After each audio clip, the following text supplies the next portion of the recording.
If you are a recent homeowners or plan to own a home in the future, you need to hear what I'm about to tell you, which no one at closing will probably tell you.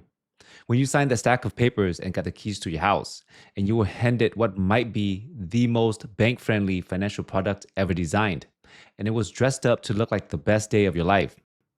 I'm Wei, a financial planner, and today we're tackling mortgage amortization, what it actually is, how it actually works, and why the structure of your loan is mathematically designed to benefit the bank first and you second. Here's something that most people don't realize until it's too late. The average American stays in their home for about 8 years. 8 years. The bank knows that. And the loan is structured so that those first 8 years are the years the bank makes the most money off of you. That's not a coincidence. Now, if you already own a home, this isn't meant to make you feel bad. It's meant to make you feel informed.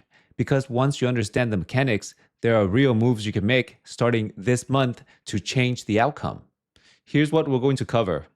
First, I'll walk you through how amortization actually works, the math behind where your payment goes every single month. Then I'll show you the psychology behind why most people never question it. And finally, I'll give you 3 concrete steps you can take to start fighting back against the structure. Let's get into it. Picture a $400,000 home. You put 20% down, you borrow $320,000 at 7% over 30 years. Your payment is around $2,129. Feels manageable, right? Maybe even like progress. But let's talk about what's actually happening inside that payment. In month 1, 88% of your payment goes to the bank as interest.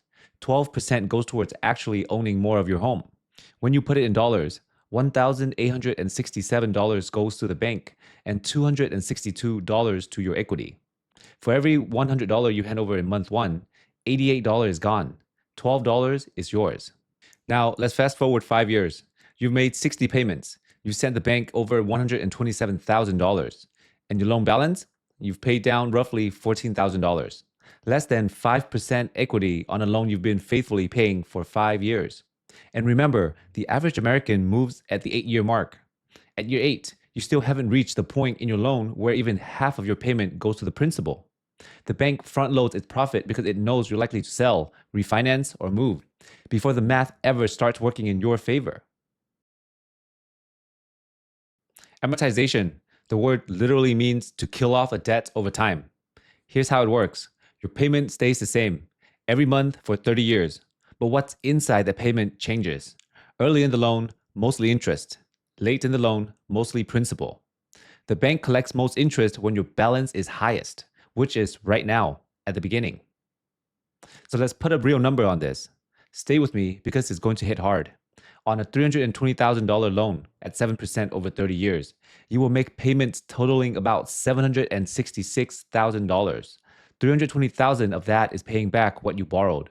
$446,000 of that is interest.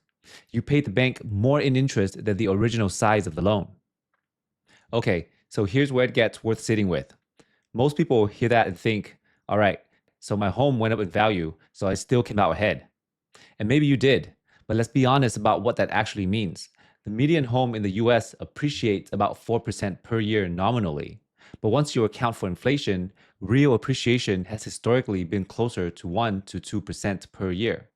So yes, your home is worth more dollars, but in real purchasing power terms, in terms of what that home can actually buy you, the wealth gain is much smaller than the number on Zillow suggests.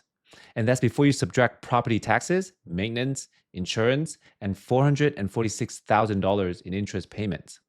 The home may have appreciated, but you need to ask, did you actually build wealth? Or did you build equity while the bank collected the real returns? That's not a real reason to not own a home. It's a reason to understand what you're actually signing up for. So why doesn't anyone talk about this? Why do most homeowners have no idea this is happening? This is where behavioral finance walks in the door. Stay with me, you're going to like this, or get really angry at the information. Both are high emotions. There's a concept called payment anchoring. When we receive a bill, any bill, our brain locks onto the number itself, not what it represents. $2,129 a month. We evaluate that as, can I afford this? And once the answer is yes, we stop asking any questions. And here's the part that should bother you. The mortgage process is specifically designed around that question. Think about your conversation with the loan officer. What did they ask you? They ask, what about your income, your debt to income ratio, your credit score? Every single question was oriented around one thing. Can you afford the monthly payment? Not, do you understand how much of that payment goes to interest? Not, do you know what this loan will actually cost you over 30 years? Just, can you make the payment? The bank qualifies you around the number they need you to anchor to. We don't ask what percentage is actually building wealth. We don't ask how much the bank collects over 3 decades. We anchor to the payment.